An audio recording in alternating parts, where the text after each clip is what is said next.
میں نے قرآن کریم کی ایک آیت آپ کے سامنے پڑھی ہے، اور اس میں اللہ تبارک و تعالی نے انسان کو اس کی زندگی کا مقصد بتایا ہے۔ اس مقصد کا جاننا ہر اس شخص کے لیے ضروری ہے تو تھوڑی سی بھی عقل رکھتا ہو، سمجھ رکھتا ہو، اس لیے کہ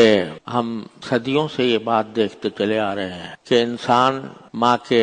پیٹ سے پیدا ہوتا ہے، بچپن کی زندگی گزارتا ہے، جوان ہوتا ہے، بعض اوقات بوڑھا ہو جاتا ہے، لیکن آخر کار اس کو اس دنیا سے جانا ہو۔ اس میں کسی کا اختلاف نہیں، یہاں تک کہ جو لوگ معاذ اللہ خدا کے وجود سے بھی انکار کرتے ہیں، وہ بھی موت سے انکار نہیں کر سکتے۔ پیدائش ہوتی ہے، پیدائش ہونے کے بعد انسان بعض اوقات تو بچپن ہی میں چل بستا ہے، اور بعض اوقات بڑا ہوتا ہے، بڑے ہو کر دنیا سے چلا جاتا ہے۔ اس حقیقت پر اگر غور کیا جائے تو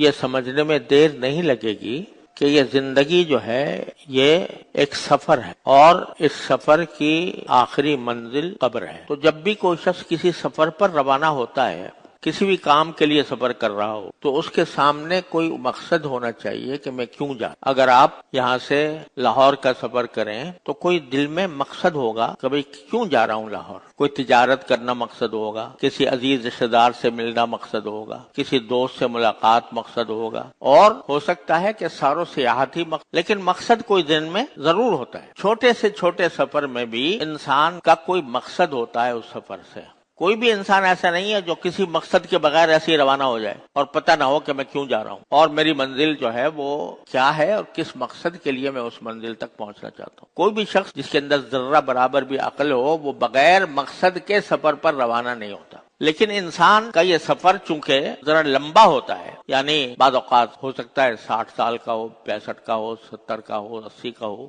تو وہ آدمی ساری زندگی گزارتا رہتا ہے اور یہ ذہن میں نہیں ہوتا کہ میں کیوں زندہ ہوں اور میں کیوں دن رات گزار رہا ہوں، جبکہ آخر مجھے جانا ہے یہاں سے۔ تو کوئی آدمی، اکثر و بیشتر ہم لوگ جب پیدا ہونے کے بعد یہاں کی رنگینیاں دیکھتے ہیں، یہاں کے ضروریات دیکھتے ہیں، یہاں کے مزے دیکھتے ہیں، تو یہ بھول جاتے ہیں کہ ہم کیوں پیدا ہوئے، اور یہ سفر ہمارا یقیناً ختم ہونے والا ہے کسی نہ کسی وقت۔ تو یہاں آنے کا مقصد کیا تھا؟ اب اس آنے کا مقصد ایک صورت تو یہ ہے کہ آپ خود طے کر لیں کہ بھئی تم خود طے کر لو کہ اس زندگی کا مقصد کیا ہے، لیکن خود اس لیے طے نہیں کر سکتے کہ تم اپنے اختیار سے تو نہیں آئے تھے۔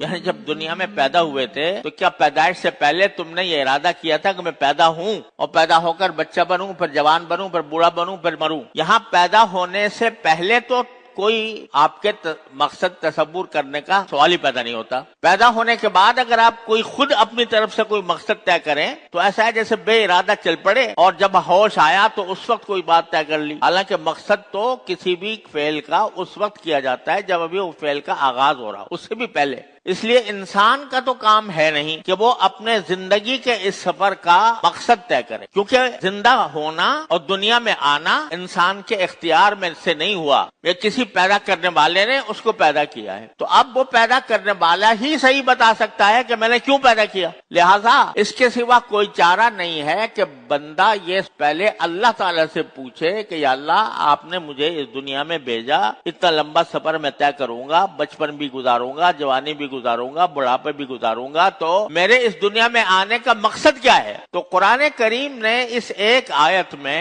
وہ مقصد بتا دیا۔ اللہ تبارک و تعالی جس کے بارے میں ہر مذہب کا انسان یہ مانتا ہے کہ پیدا کرنے والا وہ ہے، چاہے وہ مسلمان ہو، عیسائی ہو، یہودی ہو، ہندو ہو، اس سے کوئی انکار نہیں کر سکتا کہ انسان کو پیدا کرنے والا اللہ ہے۔ تو اللہ تبارک و تعالی بندے کو بتا رہے ہیں کہ میں نے تم کو کیوں پیدا، دنیا میں کیوں بھیجا۔ وہ اس آیت کریمہ میں اللہ تعالی نے بتایا، اس کا ترجمہ یہ ہے کہ میں نے انسانوں کو اور جنات کو، کیونکہ جنات بھی اللہ تعالی کی پیدا کیے ہوئے ہیں، ان کا الگ جہان ہے، تو جنات کو اور انسانوں کو میں نے صرف ایک کام کے لیے پیدا کیا، ان کی زندگی کا مقصد صرف ایک ہے، اور وہ کیا ہے کہ وہ میری عبادت کریں۔ وَمَا خَلَقْتُ الْجِنَّ وَالْإِنسَ إِلَّا لِيَعْبُدُونَ، میں نے جنات اور انسانوں کو نہیں پیدا کیا مگر اس کام کے لیے کہ وہ میری عبادت کریں۔ اس کے لیے پیدا کیا. اور آگے اللہ تعالیٰ نے یہ بھی فرما دیا ما اريد منهم من رزق وما اريد ان يطعمون، میں نے ان کو اس لیے تو نہیں پیدا کیا کہ میرے